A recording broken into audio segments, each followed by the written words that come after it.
하나님의 말씀 봉독하겠습니다. 이사야 42장 1절에서 9절까지의 말씀입니다. 구약 1018면 어간에 있습니다.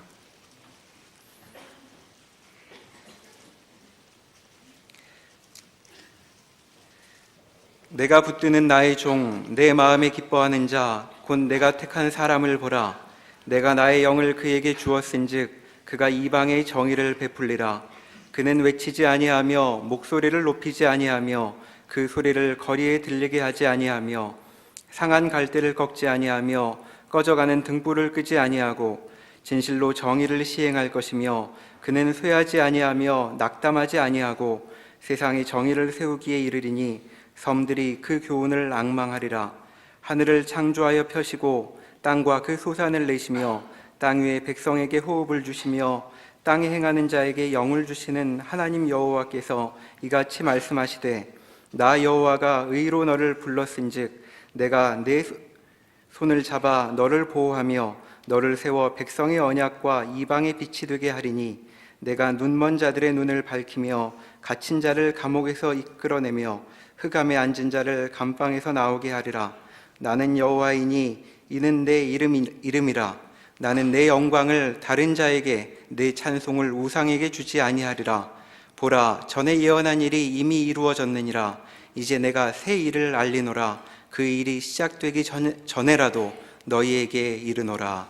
아멘. 하나님께서 그의 창조와 그가 가지신 목적을 성실히 이루시고 완성하기 위하여 그의 종을 세운다고 합니다. 여기 있는 바와 같이 내가 붙드는 나의 종, 내 마음에 기뻐하는 자, 곧 내가 택한 사람을 보라. 내가 나의 영을 그에게 주었은즉 그가 이방의 정의를 베풀리라. 여기서 말하는 정의는 물론 우리가 이해하는 정의보다 큽니다. 소극적이거나 부정적인 수준과 달리 적극적이고 아주 높은 정의입니다. 하나님을 아는 지식이며 하나님의 거룩하심을 닮고 담아내는 영광, 명예, 위대함들을 말합니다. 이 종은 궁극적으로 예수 그리스도 안에서 성취되고 증거되며 역사 속에 실제로 구체적으로 오셔서 하나님의 약속과 하나님의 뜻을 그의 생애와 그의 죽음과 그의 부활로 변개할 수 없이 증명해내십니다. 근데 이 메시아는 2절 이후에 나온 것 같이 외치지 아니하며 소리를 높이지 아니하며 상한 갈대를 꺾지 아니하며 꺼져가는 등불을 끄지 않을 것입니다. 그러니까 철저히 이 메시아는 하나님의 종은 권력적이지 않을 것입니다. 이 메시아가 하나님이 그의 뜻을 성취하기 위하여 부르는 모든 종마다 그것이 종이라고 명명됨으로써 벌써 그 호칭에서 느껴지듯이 주장하는 자가 아니라 섬기는 자라는 것을 가장 우선적인 특징으로 선포하고 있습니다. 그러니 하나님의 일하심이 어떻게 우리가 인류가 살아낸 역사 속에서 면면히 흐르고 성실하게 얼마나 풍성히 예수 그리스도로 완성되고 성취된 것은 드러난 확정된 분명한 것이라면 같은 방법으로 같은 모양으로 하나님이 인류 역사에 개입하시고 동행하시고 일하셨는가 하는 문제들을 이해하는 것이 기독교 신자들에게 매우 시급한 문제입니다. 그가 종으로 명명되는 섬기는 삶을 살고 권력적이지 않은 강제력으로 힘의 논리로 그 일을 이루시지 않고 그 반대 이사야 53장에 드러나는 것 같이 질고를 지고 고운 모양이 없고 귀히 여기지 않는 그런 길들로 하나님이 그의 뜻을 이루셨다는 사실을 이해하지 못하면 우리 기독교 신앙인들이 늘 시험받는 주를 위하여 진심이 싸우니 저에게 이런저런 조건을 주시면 제가 쓸모있는 인생을 살겠습니다 라는 기도가 응답되지 않는 이유를 알게 되고 그 기도 전에 하나님이 우리의 삶의 조건 속에 우리의 현실의 처지 속에 이미 하나님이 우리를 그의 종으로서 필요한 모든 조건을 주었고 일하고 계시다는 것을 확인하게 됩니다.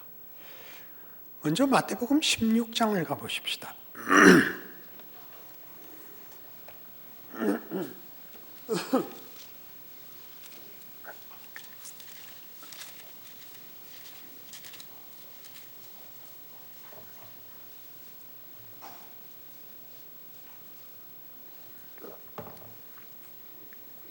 16절 이하의 말씀을 여러분 잘 아시겠지만 오늘 좀 차근차근히 보십시다.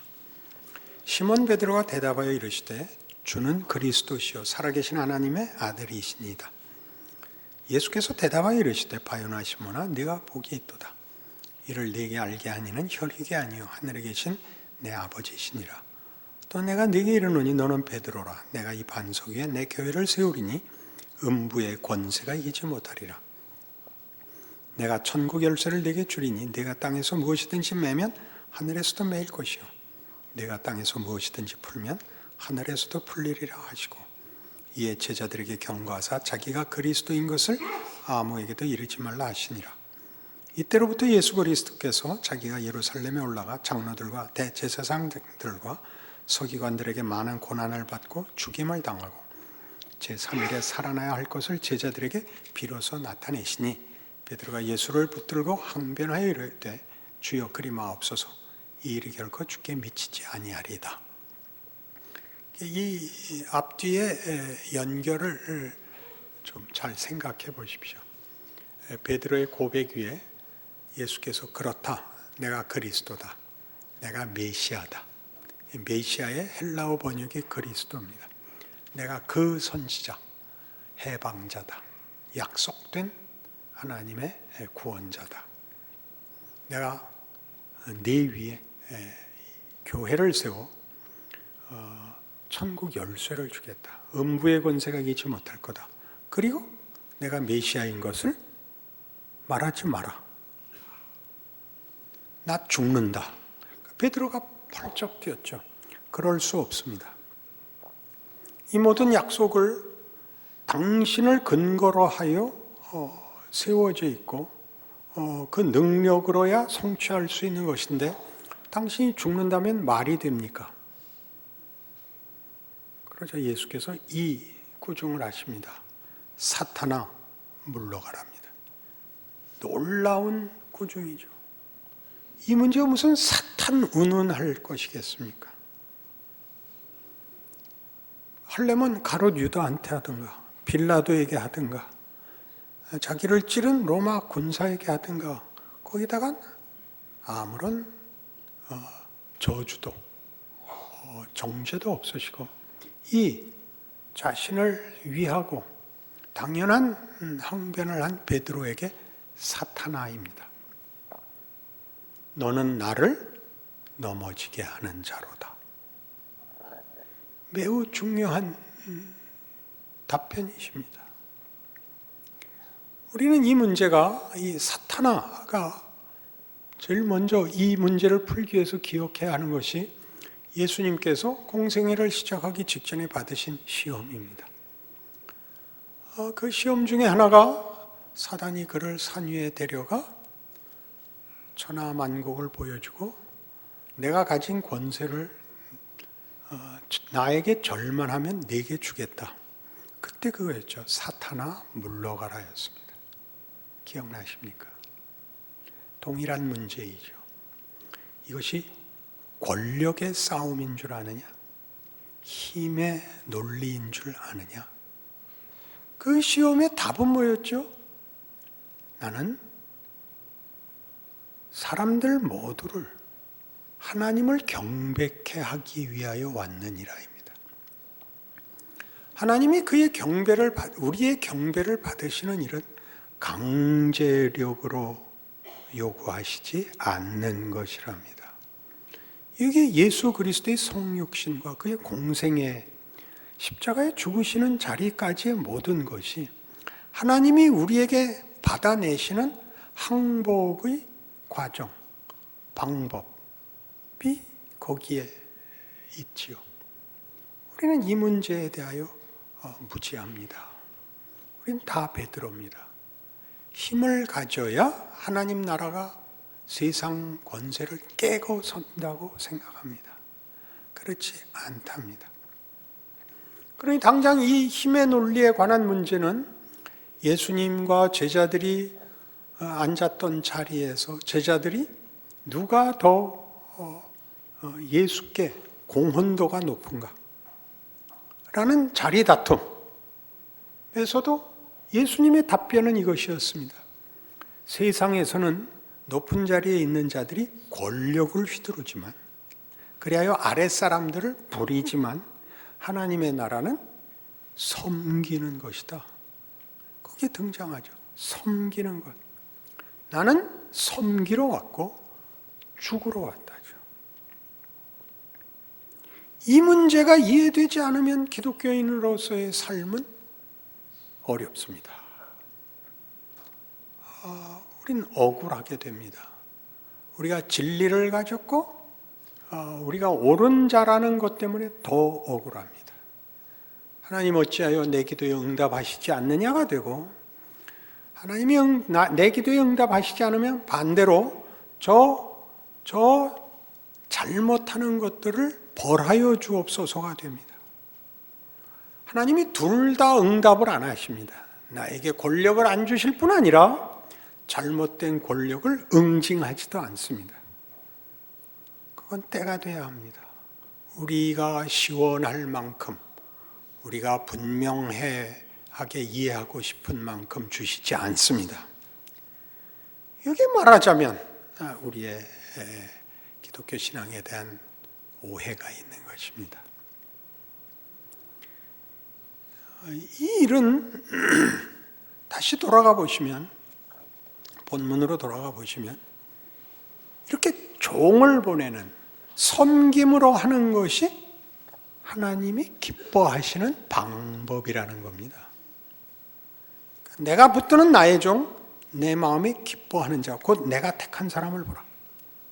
내 마음에 드는 자가 아니라 하나님 마음을 펼치는 것이 그의 기쁘신 뜻이 섬기는 것, 종의 자리라고 얘기하는 것입니다.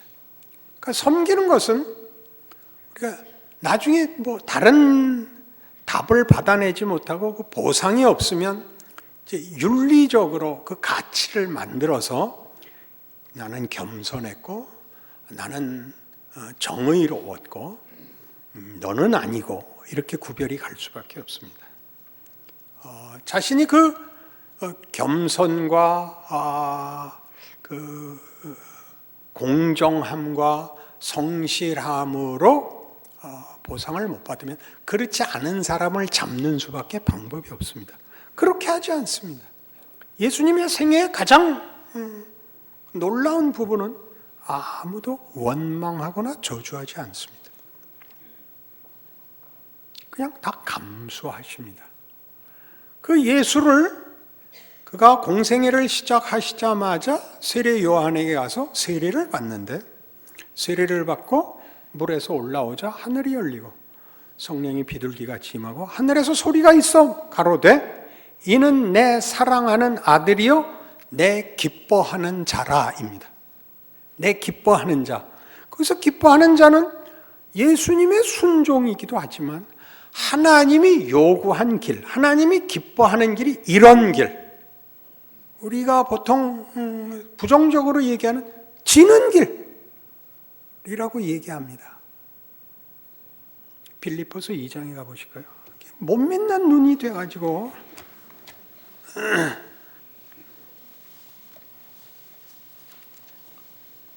빌립보서 2장 5절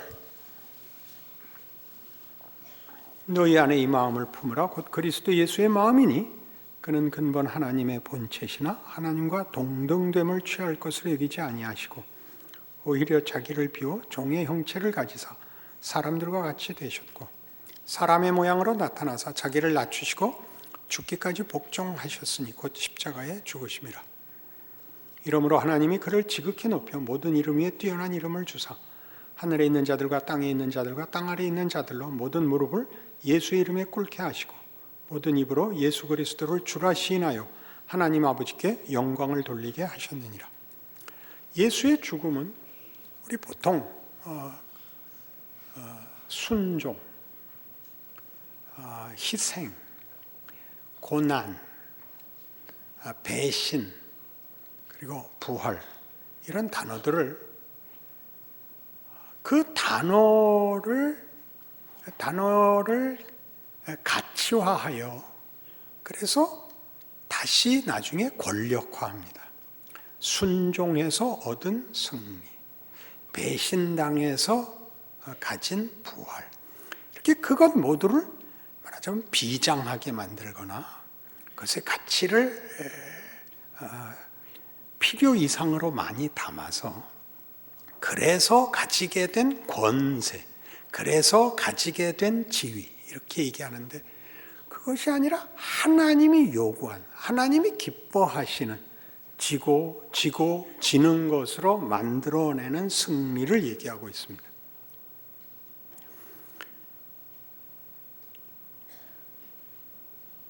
장렬하고 지극하고 처절하고가 값을 가지는 것이 아니라 힘의 논리에서는 말이 안 되는 지위와 방법으로 만드시는 하나님의 승리, 하나님이 요구하는 영광입니다. 그러니 지금 빌립보서 2장 5절 이하의 얘기가 뭐냐면 예수께서 죽으시는 방법으로 하나님이 영광을 만들어냈다. 그렇게 얘기하는 거죠. 그래서 모든 입으로 하늘에 있는 것이나 땅에 있는 것이나 땅 아래에 있는 모든 존재, 모든 우리가 말하는 지위와 권력들이 하나님께 항복을 하는 겁니다. 하나님은 다릅니다. 하나님의 영광과 권세는 다릅니다. 이렇게 모두가 모든 창조 세계가 무릎을 꿇고 항복하고 뒤집어질 수밖에 없었다라고 얘기하죠. 우리에겐 이게 낯섭니다. 우리가 살고 있는 현실이 힘의 논리하에 있고 이기려면 상대를 꺾어야 하는 세상 속에 있기 때문에 지고 이긴다는 말은 진다는 말을 이기기 위한 어떤 기술이나 능력이나 재주와 같은 동등한 가치로 자꾸 올려야 되는 그래서 순진한 마음에서라도 금식하고 철야하고 성경 공부하고 하는 것들을 그것 자체로 가치화하는 바람에 하나님이 이런 방법을 쓰신다는 것에 대해서는 우리는 전혀 생각하지 않게 된 것입니다. 내가 나를 자책하지 않게 만들기 위한 최후의 방어수단으로 예배 나오고 성경 공부가 됐지 우리의 이 아무것도 아닌 길이 이 세상이 만드는 어떤 능력보다도 큰 하나님이 기뻐하시는 자기 자랑이요, 증명이요, 요구하시는 하나님이 불로 동참시키시는 하나님의 능력이라고 이해하지는 못하는 것입니다. 거 봐요. 이런 때 아멘을 해야 되는 거예요. 그건 우리 모두에게 있는 현실이에요. 여러분 모두가 한 명의 예외도 없이 아무것도 아니죠. 고단하고 지위가 없고 존재 가치가 없고 성질을 부릴 힘이 없는, 그것이야말로 하나님이 예수 안에서 보인 하나님의 일하심, 승리로 가는 길, 영광으로 가는 길. 로마서 15장으로 가시죠.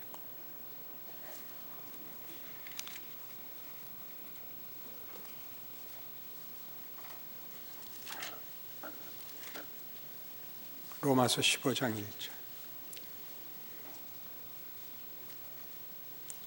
믿음이 강한 우리는 마땅히 믿음이 약한 자의 약점을 담당하고 자기를 기쁘게 하지 아니할 것이라. 우리 각 사람이 이웃을 기쁘게 하되 선을 이루고 덕을 세우도록 할지니라.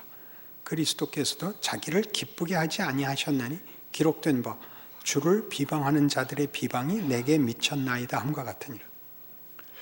하나님의 기쁘심, 우리를 기쁘게 하는 것,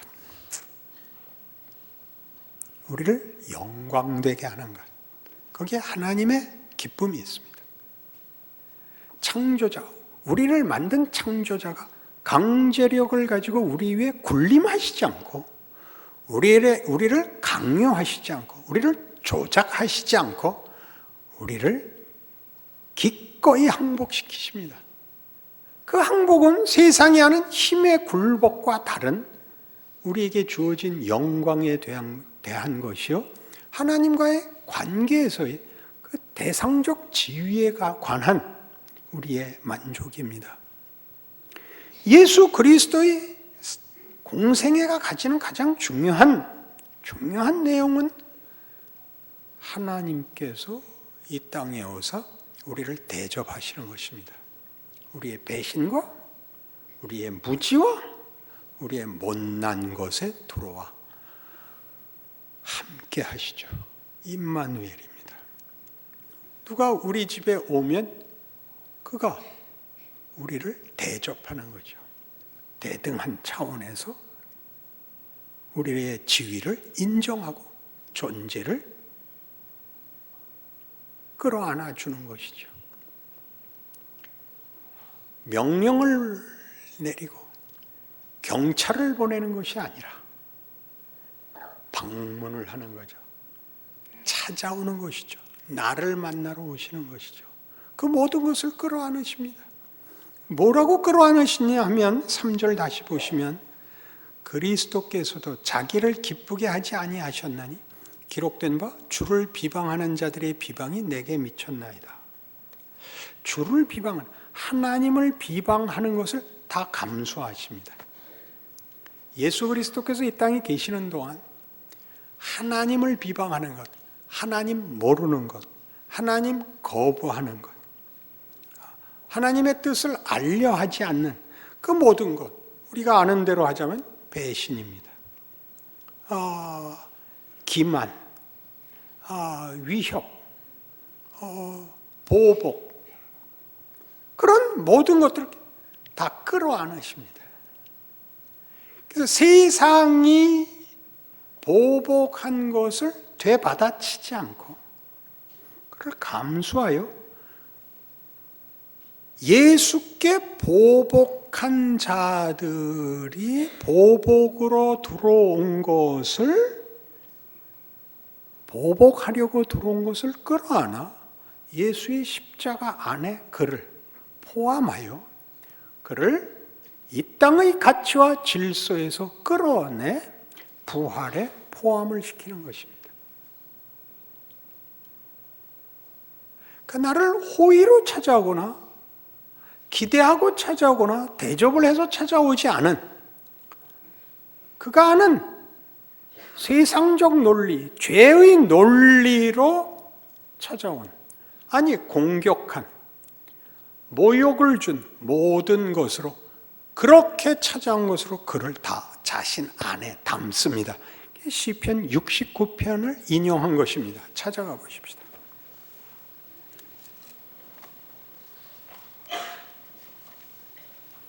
시편 69편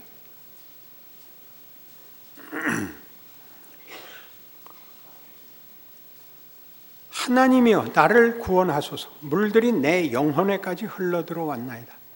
나는 설 곳이 없는 깊은 수렁에 빠지며 깊은 물에 들어가니 큰 물이 내게 넘치나이다. 내가 부르짖음으로 피곤하여 나의 목이 마르며 나의 하나님을 바라서 나의 눈이 쇠하였나이다. 까닭없이 나를 미워하는 자가 나의 머리털보다 많고 부당하게 나의 원수가 되어 나를 끊으려 하는 자가 강하였으니 내가 빼앗지 아니한 것도 물어주게 되었나이다. 하나님이여 주는 나의 우매함을 아시오니 나의 죄가 주 앞에서 숨김이 없나이다. 주 만군의 여호와여 주를 바라는 자들이 나를 인하여 수치를 당하게 하지 마옵소서. 이스라엘의 하나님이여 주를 찾는 자가 나로 말미암아 욕을 당하게 하지 마옵소서. 자, 이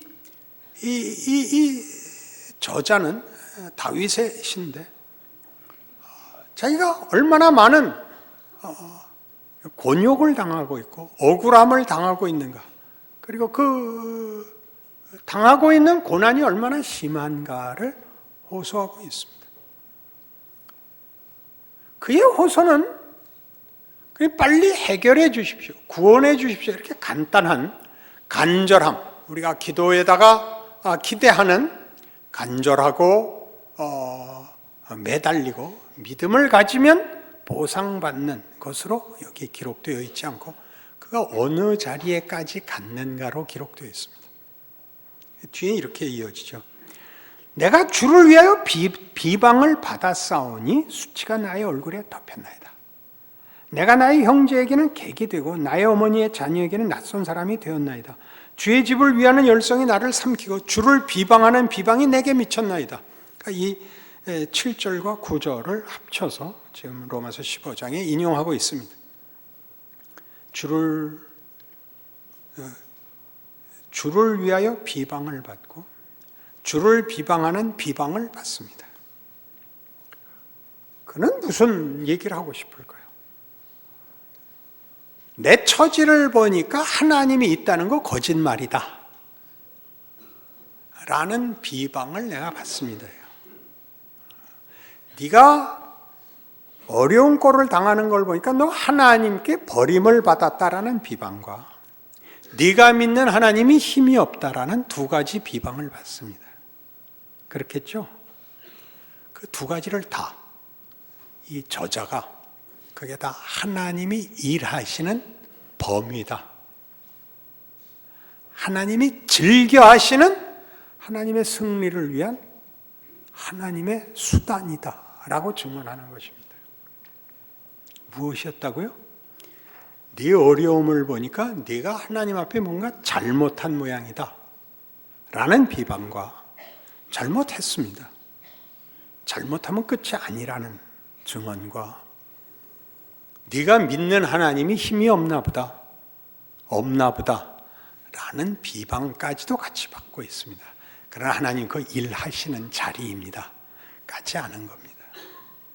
그러니 우리가 나의 택한 종, 나의 기뻐하는 사람을 보라 라고 얘기한 이 하나님의 약속, 하나님의 개입, 인류와 각 개인의 영혼의 승리를 주기 위한 구원의 약속 속에 등장하는 하나님의 구체적인 손길과 하나님의 방법은 예수에게서 완성되고 구체화되고 분명해지지만 동일한 하나님의 일하심은 온 인류 역사 속에 모든 우리가 이건 아닐 거야 라고 생각하는 가장 많은 절대 다수의 인생과 조건 속에 들어있었던 하나님의 성실한 동행이었다, 하나님의 손길이었다, 이렇게 증언하고 있는 것입니다. 그래서 이 주의 종은 말하자면 역사상 무슨 다윗, 히스기야, 나중에 고레스 이렇게 한정된 역사적 위인들만을 지칭하는 것이 아니라 훨씬 넓은 의미로 우리가 이해해야 된다라는 것이죠. 그것을 제가 참고하고 있는 폴 헨슨이라는 이사야 주석을 쓴 분의 글에 이렇게 써 있습니다. 제가 읽겠습니다. 종의 모습은 어느 한 장소와 어느 한 시대 속에는 한 사람에 대한 전기적 묘사보다 더 확대된다. 어떤 위인 전기 정도 아니다. 하나님을 사랑하는 모든 사람들이 그와 같이 되도록 도전을 가능케 하는 이야기다. 우리가 그 종인 거죠. 여기서 조건이 더 나으면 쓸모 없습니다. 그런 게 이해가 되십니까? 하나님이 일하십니다. 여러분이 받는 어떤 수모, 어떤 외면, 그런 것들이 하나님이 즐겨하시는, 하나님이 기뻐하시는, 그래서 섬기는 역할이랍니다. 가장 독특한 것이, 가장 많고 가장 독특한 것이 어머니죠. 어머니. 평생 자기가 희생한 자식들한테 보상을 못 받는. 확대해 보십시오. 사실 모든 인생이 그렇습니다. 열심히 살고 기대하고 욕심내고 있지만 아무도 받아내지 못한 것, 행복, 진정한 만족, 가치, 이런 것들을 하나님이 세상이 말하는 힘의 논리 속에는 없다. 나만 있으면 된다. 그것이 말하자면 현실 속에서 아무것도 없음 속에서 하나님이 드러내는 진정한 진리일 것입니다. 그리고 여러분이 이렇게 뭘 당하는 것, 그것이 섬기는 자로 서 있는 귀한 자리입니다. 몇 가지 현실적인 예를 들어볼까요? 검사 앞에 나가서 벌 받는 죄인이 되는 것. 검사가 정의를 시행하는 잘난 척을 다 받아주는 겁니다. 고개 떨구고 감옥 가는 거, 섬기는 거라고. 그렇게 예를 들어도 될까요? 벌 받는 거지. 그럼 조금 더 이해하기 좋게 할까요? 의사한테 가서 욕먹는 거. 뭐 하다 이제 왔어요? 나 그냥 약국에서 약 하나 먹으면 돼. 약상 같은 걸 찾아가면 어떻게 해요? 뭐라 그래요 그 바보들이? 의사한테 가보래던데요. 그거 감수하는 거. 난 병원 가면 자주 그 처방을 받아요. 담배 줄이세요. 네, 그러고죠. 네. 저는 안 피워요. 그딴 소리 하면 얼마나 서로 무색하겠어요. 그거예요. 이렇게 누가 이렇게 사람 같지 않게 쳐다보는 거 받아내는. 하나님이 거기서 일한다는 것. 저렇게 째려봐봤자 그가 가진 거 아무것도 없다는 것. 거기에 실제 영광이 담겨져 있지 않다는 것. 나도 한번 고개 한번 쳐들고 큰 소리 한번 쳐봤으면 좋겠어. 남이 실수하는 거 본 걸로 충분하다. 너는 내가 일하는 자리에 내 손길이 되라 라는 요청을 받는 것입니다. 무궁무진하게 많죠. 지금 여러분의 자리, 다른 누구를 흉볼 것도 탐낼 것도 없는 여러분의 자리, 여러분이 들어주고 답하지 못하고 무안해지고 부끄럽고 죄스러운 죄인된 마음, 최고의 자리죠. 성육신의 길. 이사야 53장에 가면 실컷 이 부분을 더 확인할 것입니다. 우리 인생 속에서 우리가 우리의 인생을 하나님이 일하는 현장이라고, 하나님이 기뻐하시는 방법이라고 이해해내는 것은 여러분들의 이해보다 더 중요한 성경의 증언입니다. 요구입니다. 여러분의 영안을 열고 하나님의 일하심에 동참하시는 여러분들의 인생이 되는 위대함과 승리가 있으시기를 바랍니다. 기도하십시다. 하나님 아버지 은혜를 감사합니다. 우리의 존재와 우리의 인생 조건이 이렇게 위대한 것인 줄 우리는 이해하지 못합니다. 베드로가 그랬듯이, 베드로가 지금 나타나면 우리 보고도 틀림없이 너 그게 뭐냐 그럴 겁니다. 하나님, 우리 힘을 모아 사탄아 물러가라 그렇게 얘기할 수 있게 해 주시옵소서. 예수님 이름으로 기도합니다. 아멘.